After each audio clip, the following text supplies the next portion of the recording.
Qué gusto saludarlos, doctora Lili Saltiel y maestro Paul Martínez. Un gusto recibirlos por aquí. Buenos Hola, ¿qué tal? días, bienvenidos, qué gusto saludarles. Hola, ¿qué tal? Perfecto. Bienvenidos.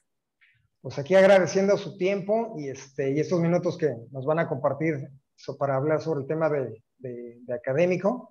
O sea, ahorita lo que vamos a comenzar a hablar es la relación entre educación, tecnología y el humanismo en la actualidad.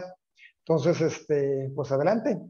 Ustedes, como catedráticos de diferentes instituciones, pues ya tienen la experiencia, la visión de la situación actual y bueno, pues un poquito del tema de futuro. Entonces, pues adelante, si gustan comenzar con el tema de platicarnos un poquito sobre cuál es la situación actual en el uso de tecnologías en la educación en las diferentes instituciones en las que trabajan. Si gustas, Lili, por... Gracias. Bueno, creo que ahorita la situación de la pandemia a todos nos ha obligado a utilizar las tecnologías. Antes uno podía hacer maravillas en el salón de clase a través de su imaginación. Ahora sí que con un GIS en aquella época podía ya explayarse y hacer, ¿no? Luego evolucionó o sea, digamos que fue evolucionando, pero ahorita a partir de la pandemia tienes que saber utilizar una computadora para poder dar clases. Claro. Tienes que. Y bueno, eso también es un reto porque si de por sí la gente se veía un poco limitada para tener acceso a la educación, pues ahorita la brecha cada vez está siendo más y más y más grande porque cuánta gente, o sea, qué porcentaje poblacional se puede tener acceso a Internet, a un dispositivo electrónico, ya sea porque vaya, no es cualquier celular. Tiene que ser un smartphone, tiene que ser una computadora, tiene que ser, o incluso cuando se empezaron a utilizar las clases, pues en la televisión, que es la teleeducación, pues también no hay que tener cable, hay que tener, vaya, la señal, digamos que ya es indispensable. Es una gran aliada, pero la brecha cada vez se hace más grande entre aquellos que pueden ser educados y aquellos no, que no, porque, ok, tienes la televisión, pero ¿cómo es el sistema de evaluación? Porque también eso es muy importante, dentro del plan educativo, evaluar. Entonces, eso lo ha hecho muy curioso y digamos que es un nuevo reto para el personal docente. No sé qué opine el maestro por al respecto. Gracias, coincido con la doctora Lili. Fue muy abrupto, no es nuevo la implementación de tecnología educativa.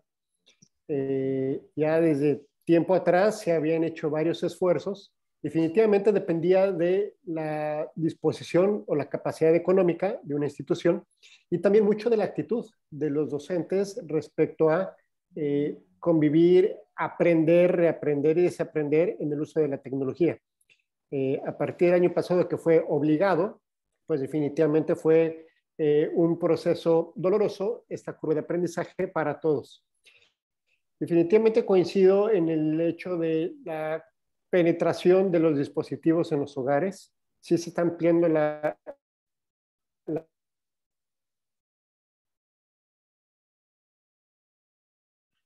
Se corta un poquito tu señal, Paul. pues que ya no tienen el internet. Hay aquellos que no tienen, ahí se escucha mejor. Ahí se escucha un poquito mejor. Ahí mejor. Ok. Parte de la tecnología y parte de las limitantes pues es justo eso, ¿no? De repente la señal puede estar conectada al módem, pero el clima, la accesibilidad, los datos en ese momento pues falla. Entonces, el reto al cual se ha tenido que enfrentar no solo el docente en el uso, el dominio, ya no nada más utilizar un PowerPoint, sino crear sus propios objetos de aprendizaje. Ha sido también un esfuerzo y una competencia el aprender ese tipo de tecnología y también aprender un esquema de comunicación. No es lo mismo comunicar, expresar, interactuar, vincularte dentro de un aula físicamente con los demás, sino también ahora por internet. ¿Cómo lograr esta empatía, esta sensibilidad, esta conexión con las personas? Estás en una pantalla, a veces es complicado, no es tan sencillo lograr entender el estado emocional, el avance, el entendimiento que tiene de los estudiantes y el entorno que está viviendo el alumno. casa tratando de que sea su aula. Sí, de repente, y en mi caso yo lo veo un poquito más como alumno, ¿no? De repente algunos temas que yo estoy estudiando vía este, internet, o sea, en línea, pues sí es un tema complicado, ¿no? O sea, de repente como alumno ya tienes que ver la situación de cómo resolver tus dudas, y más si ya no es en México, es decir, mismo horario, sino es decir, tienes una diferencia de horarios, entonces el momento que envías tú la duda, te responden 24 horas después. Es un tema como que tienes que irle dando forma, construir las plataformas para aplanar el piso y como que todos poder tener las mismas condiciones para que sea realmente eficiente y útil, ¿no? Porque ahorita por el tema de la pandemia, pues fue resuélvelo con lo que tienes y como puedes, ¿no? Entonces, tanto Claro, para los docentes como para los alumnos, entonces de repente es cómo le saco el mejor provecho a estas situaciones para que realmente pues sí me sirva lo que estoy cursando, lo que estoy estudiando y demás, ¿no? Entonces de repente también sabemos que como estudiantes a veces somos un poquito mañosos, ¿no? Porque de repente buscas cómo no estar presente. Digo, cuando todo esto es en una situación por cumplir un grado académico, ¿no? No cuando ya lo haces por convicción o interés claro. personal de estudiar algo, sino simplemente así como que se prestan más las condiciones para ausentarte un momento, pones tu pantalla, te ausentas, entonces como que no le sacas todo el mayor provecho que deberíamos de aprovechar en ese momento, ¿no? Entonces, si es una situación, pues, de interés y sobre todo de análisis a futuro, ¿no? Para los que analizarán esta situación. Y va de la mano con el siguiente tema que les quería preguntar es, ¿cuáles son las carencias actuales para que el alumno pueda ser competitivo? Sobre todo aquí en 3, 4, 5 años, o sea, ¿en qué condiciones ven para que sus alumnos puedan competir contra, pues prácticamente a nivel global, ¿no? Uy, si me permites la palabra. Bueno, retomando un poco de lo que dijo el maestro Paul, es un proceso de adaptación. De hecho, se requiere mucha disciplina. Vivimos en una sociedad donde la disciplina es prioridad. Creo que esa es nuestra principal barrera, nuestro principal reto, obstáculo. Porque, vaya, entiendo que en las primeras fases de educación no es por gusto, sino porque nos llevan a la escuela. Pero Claro. si aquí no te están llevando a la escuela, vaya, siempre como que el alumno intenta como que la manera de volarse la clase, entonces ahorita es muy fácil. Entonces se requiere mucha disciplina, mucha constancia y más que nada convicción de por qué estoy aquí. Al menos eso es algo que les repito a mis alumnos, de por qué estás aquí. O sea, estás aquí para aprender. Digo, aquí no es nada obligatorio. Entonces, de alguna forma puede traer un beneficio que es precisamente destacar a la gente que quiera hacerlo por convicción y decir, no, yo sí quiero y estoy atento y estoy al pendiente, con aquel que no. No obstante, el maestro tiene que armar estrategias para identificar a aquel que no y precisamente convencerlo, inducirlo para, ven para acá. Había algo, o sea, cuando todavía teníamos clases presenciales era algo que se me facilitaba de cierta manera. De hecho, con quien más dialogaba y con quien nos platicaba era con aquellos que no querían estudiar, aquellos que se volaban la clase, aquellos que estaban hasta atrás, aquellos que no entregaban tareas. Y era como un, a ver, mira, ven, qué sé qué. Pero ahorita, al menos en las aulas híbridas, digamos que me está costando mucho trabajo. Aquellos que están en línea, porque yo puedo estar aquí en el salón de clases explicando toda emocionada mitosis y ¿quién está pelando detrás de la pantalla? De verdad, a veces cuestiono los signos vitales y dije, tengo que desarrollar nuevas estrategias, o sea, lo que sea, con tal de, oye, ven, ¿sabes? Estoy intentando ahorita recurriendo hacia también el uso de las tecnologías, que es correo electrónico, el chat, el WhatsApp, para precisamente poderles dar seguimiento a mis alumnos y, oye, participa, prende la cámara, quiero que estés presente, pero sí reconozco que necesito implementar mejor las estrategias porque no es igual y yo sí quisiera como que traerlos para precisamente puedan desarrollar, porque no hay una disciplina. Sí. Muy coincido con la doctora Lili. Yo le veo como este desarrollo de competencias, esta parte de desarrollo humano. Y no sé si hay oportunidad, Charlie, que me puedas dar la facilidad de compartir pantalla Claro que para sí. mostrarles un diagrama, si es posible. Y retomo un poquito el tema de la persona, esta habilidad o formación, o competencias, gracias. Y también lo que mencionabas, la parte de humanista, la parte de la persona. Yo sí veo, o lo que nosotros estamos intentando hacer es volver a considerar las dimensiones de la persona, ¿no? Otra vez, la persona, alumno, docente, padre de familia, y entender, o parece obvio, pero otra vez, clarificar pues, sus habilidades, sus condiciones fisiológicas. Tiene unos dones, tiene unos talentos. Hay unos que tienen todo este tema de las inteligencias múltiples, ¿no? De Howard Gardner, que sí tiene el alumno.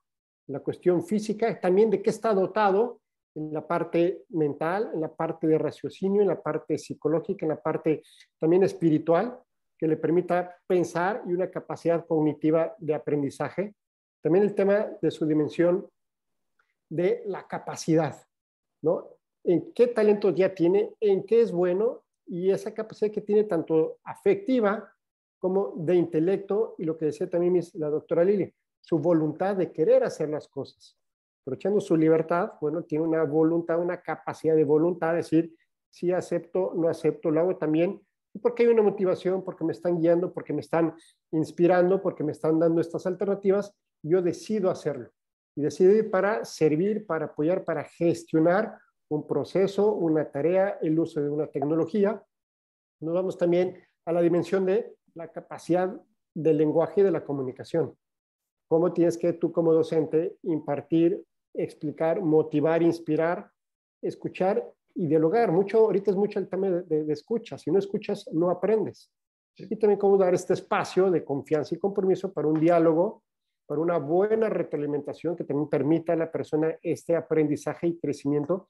Y por último, el potencial, ¿no? Sabiendo que no somos perfectos, pero sí perfectibles, siempre hay una brecha donde tú puedes todavía desarrollar, crecer, una capacidad de transformar, a través de trascender, está potencial también para amar en todos los sentidos y también tú mismo crear sentido a las cosas de por qué uso la tecnología, por qué me estoy conectando, por qué decido desarrollar la parte de un hábito en temas de disciplina, en términos de conocimiento. Entonces, bueno, pues lo que hemos tratado nosotros es tocar las bases de las distintas dimensiones de la persona y por ahí sabemos que no todas están al 100, no todas son perfectas, pero sí, ¿cuál de estas 5, por poner un ejemplo, cuál de estas podemos aprovechar? ¿En cuál de estas también el alumno, el estudiante ve esa motivación, ve esa inspiración, ve ese gusto, esa voluntad? Y bueno, vámonos por ahí. En algunos casos también será el arte, en algunos casos será la espiritualidad, en algunos casos será el pensamiento matemático, lógico, el contacto con la naturaleza, la habilidad social, etcétera, en estas distintas inteligencias múltiples. Entonces, bueno, pues para nosotros implicaría cómo aprovechar estas dimensiones del ser para vincular con la tecnología, con un desarrollo y al final también este potencial utilizando, sí, habilidades, competencias de liderazgo. Perfecto, ¿no? Y mira, aquí uno de los puntos que nos compartes sumamente enriquecedores, bueno, pues es la parte integral, porque el ser humano al final del día somos unas personas donde somos la suma de diferentes elementos, el espiritual, el emocional, el fisiológico, etcétera. Entonces, aquí es potencializar todos esos elementos para que precisamente pueda ser el individuo apto y estar en condiciones de poder llegar a competir. O sea, primero ser educado para después llegar a competir, porque ese es el aspecto donde de repente vemos una disparidad cada vez más robusta, más grande en relación con estudiantes de otros países donde la cantidad en cuanto a temas, en cuanto a avance, en cuanto a desarrollo, en cuanto a profundidad de cada uno de esas de diferentes ciencias, se es más robusta, ¿no? Entonces, aquí en México falta mucho construir y aportar, pero sobre todo como que de adentro hacia afuera, es decir, desde el aspecto fisiológico es importante, que si no dormiste bien, que si no te alimentaste bien, pues obviamente como que no le pones atención.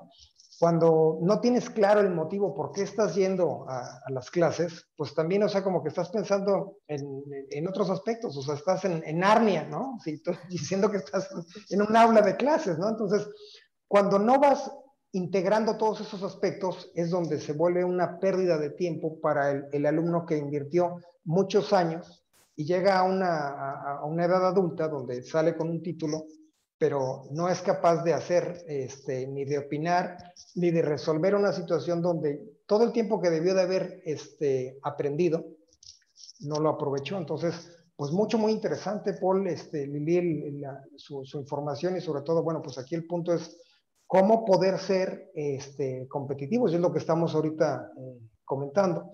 El otro aspecto que quisiera pedirle su opinión es, ¿cómo ven en los próximos 10 años en dónde estaremos en cuanto a la educación, la tecnología y el humanismo, es decir, desde la perspectiva de docente, de maestro?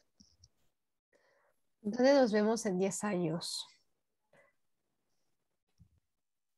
Digamos que tengo, existen varias hipótesis, la verdad.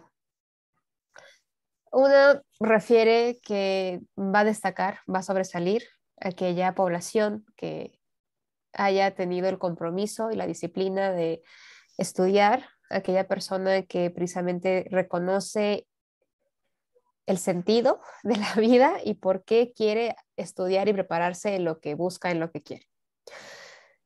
Entonces, eso por un lado. ¿Y cómo se respalda? Precisamente cuando nos encerraron a todos y no había nada que hacer y precisamente era como, bueno, ahora que sobraba mucho tiempo porque, eh, vaya, digamos que en la vida de ciudad o pues se pierde mucho tiempo en las distancias, en el ir a un lugar a otro, en la vida un poco rural, pues hay otras obligaciones, ¿no? Entonces, digámoslo así, de repente es como que todo el mundo encerrado y fue como, me falta tiempo. Y algo que se observó fue que la gente entonces empezó a solicitar clases. Aprende en esta pandemia a tocar la guitarra, aprende en esta pandemia a, yo qué sé, ¿no? Cualquier hobby, ¿no? Como que la gente se dio la oportunidad de decir, siempre me quejo porque no puedo hacer X cosa, de cambio ahorita tengo el tiempo para. Y ahorita observo también un fenómeno de que ya que se quiere volver a clases, porque es como, bueno, ya estamos vacunados, ya es un poco más seguro, tenemos protocolos de seguridad y salubridad, muchos ya no quieren volver, porque a partir de volver a perder tiempo en el transporte es como, no, quiero otra vez quedarme en casa porque puedo, del momento de que cuelgo una llamada, me meto a la otra y entonces es más eficiente. Pero ¿quién tiene acceso a esto? También esa es otra. ¿Cómo se puede proyectar esto a 10 años? Creo yo que se le puede sacar ya muchísimo partido. O sea, la verdad es que la pandemia revolucionó al mundo, pero creo que para bien. Digamos que nos hizo reflexionar de la parte humana, cuáles son las prioridades, qué queremos, hacia dónde vamos, como que nos permitió como que replantearnos qué queremos de nuestra vida y creo que eso está muy bien. Eh, y precisamente como que hacer efectivo nuestro tiempo, poder darle prioridad a otras cosas, porque creo que ya estábamos como muy encerrados en la rutina, entonces como que esto como que hizo un crack y las nuevas tecnologías se pueden traer un beneficio muy grande. Vaya, siempre es un problema en la universidad, cómo llegar, dónde te estacionas, qué haces, qué subes, aunque sea en transporte público, siempre está lleno, no puedes, o sea, siempre es un caos. Y ahorita es como, "No, me conecto y ya está". Entonces, como que eso puede facilitar, de hecho, también permite los cursos en línea tomar clases en otros países, o con gente que está de otro lado del mundo. Entonces, yo la verdad veo un gran beneficio a largo plazo. Digamos que aquellos que están lejos se acercaron y creo que con la pandemia, porque siempre es, ¿no? Los que están lejos se acercan y los que están cerca se están lejos. Bueno, aunque creo que ahorita como que cambió porque los que están cerca quieres que estén más cerca y los que están lejos estén cerca. Entonces creo que el sistema de globalización se potencializó, Correcto. es mi opinión. Perfecto. Sí, yo visualizo igual todavía un crecimiento, penetración y velocidad de la tecnología con casos de realidad aumentada, de realidad virtual, inteligencia artificial, todavía más herramientas, dispositivos, aplicaciones para distintas áreas de la vida y definitivamente también en educación. Aunque se regrese de manera presencial al aula, creo que en distintos niveles educativos, desde preescolar hasta posgrado, no van a dejar ya de utilizarse algunos elementos virtuales. Claro. Y lo interesante también va a ser que conforme se va aumentando este tipo de programas automáticos a lo largo de la vida, también va a ser necesario seguir formando en el tema de los valores, en el tema, pues sí, valores, hábitos que permiten una sana competencia, porque al final, pongamos el ejemplo, ver un robot, el que va a decidir si una persona entra, no entra, será un formador, será el que dé una clase.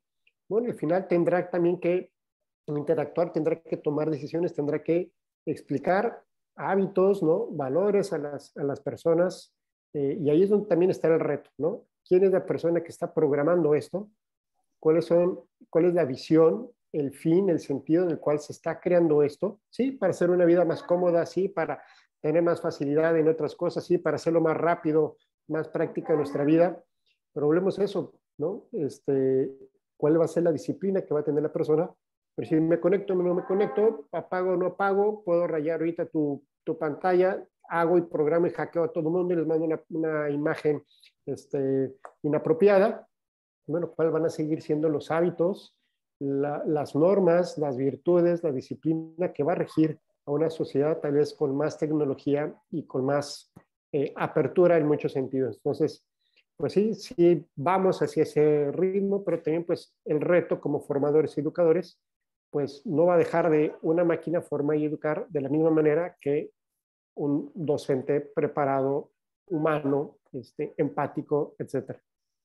Sí, y aquí, por ejemplo, eso es lo que de repente empezamos a ver mucho en la parte ya del trabajo, en la parte industrial, la pérdida de valores, ¿no? O sea, como que de repente llega un sentido de competencia voraz, ¿no? O sea, llegan de repente una persona para competir por una posición laboral, entonces con un currículum y una experiencia. Y llegan, o sea, cada individuo llega con esa información, o sea, una parte académica y una parte de experiencia. El problema o lo delicado aquí es que como que se empieza a hacer una brecha un poco más amplia en ese sentido, pero también estamos viendo la pérdida de valores, o sea, como que trato de destacar yo y ya no soy empático como que con mi contexto, o sea, sino lo que pretendo yo simplemente es ser el éxito individual y el retribuir o el contribuir a una sociedad donde no perdamos valores, ¿no? O sea, es decir, yo busco llegar a la meta, o lo empezamos a ver mucho en la industria, que la voracidad con la que se está teniendo la competencia en un sentido económico vuelve muy inhumana la competencia, porque por ejemplo ya no estás en una condición aparejada o dentro de un rango similar de competitividad, porque simplemente lo que va a pasar es que empiezas a reducir factores o posiciones de empleo por el tema de la implementación de la inteligencia artificial. Dos, ¿a quién vas a contratar? Al más destacado, al que tuvo los recursos económicos, principalmente para tener acceso a un nivel de educación importante. Entonces, en esa situación, solamente esas personas son las que van a poder llegar a conseguir o a concretar un empleo bien remunerado, económicamente atractivo y demás. Pero si no retomamos, hacemos una pausa y retomamos la motivación, lo que están mencionando ustedes, o sea, el aspecto de el humano, de adentro hacia afuera, es decir, que sí llega a competir, pero no vayas a aplastar, busca desarrollar e implementar la inteligencia artificial, pero vuélvela incluyente en el sentido hacia las personas, trata de implementar y permear un beneficio social dentro de tu alcance y en derredor tuyo, eso es lo que se vuelve importante, ¿no? Lili, por ahí tenías una observación. Sí, gracias. Bueno, yo en lo muy personal, ahorita con lo que mencionaba el maestro Paul, me llamó algo la atención. de que el robot va a ser el encargado de la enseñanza. Entonces yo me pregunto, ¿para qué queremos educar entonces al ser humano? Creo que la competencia va a ser, vaya, si de por sí la competencia entre nosotros es muy grande, ahora competir con la inteligencia artificial va a ser un reto magnánimo para las, o sea, siguientes generaciones. Bueno, ya la nuestra, ¿no? Es como, es que el robot puede hacer lo mejor que tú y el robot no se cansa y el robot no tiene vacaciones y el robot no. Entonces, y el robot no me pide un sueldo. Entonces, digamos que sí se puede como que ver ahí un choque, pero al menos lo que se tiene que buscar es, bueno, recordar que el humano es el fin, no el medio. Entonces hay que tener eso en mente y todo es a favor de la humanidad. Y hay algo que las máquinas nunca van a poder hacer. Bueno, se supone, que es la innovación, la creación. Digamos que siempre la inteligencia artificial está como limitada, aunque ahorita las nuevas investigaciones se supone que las máquinas pueden incluso hasta desarrollar nuevos idiomas, hacer, o sea, entonces creo que sí hay que poner límites y precisamente regresar hacia la humanidad. Y creo que, vaya, una máquina nunca va a tener empatía, nunca va a tener valores, nunca va a tener principios, nunca va a tener como una formación, innovación, porque, vaya, aunque pueda innovar, va a ser a través de un software, a través de un algoritmo, a partir de, pero digamos que siempre necesita como el impulso humano. Entonces hay que tener un control, tener, o sea, volver a los límites y fijar esos límites en que la prioridad es la humanidad. Y no tan solo ahí, o sea, la prioridad es el ecosistema completo, o sea, porque también tenemos esa mentalidad antropocentrista cuando no se necesita ver por el bien de todo ser vivo, de todo, o sea, toda una biosfera, todo un ecosistema, y precisamente, o sea, la humanidad se tiene que encargar que todas estas tecnologías vayan a favor de el sistema, de todo, pienso. Es correcto, totalmente. Bueno, pues un tema bastante interesante, muchos vertientes por tratar, pero ahorita, bueno, los temas y los tiempos ya definidos, pues tenemos que parar el video.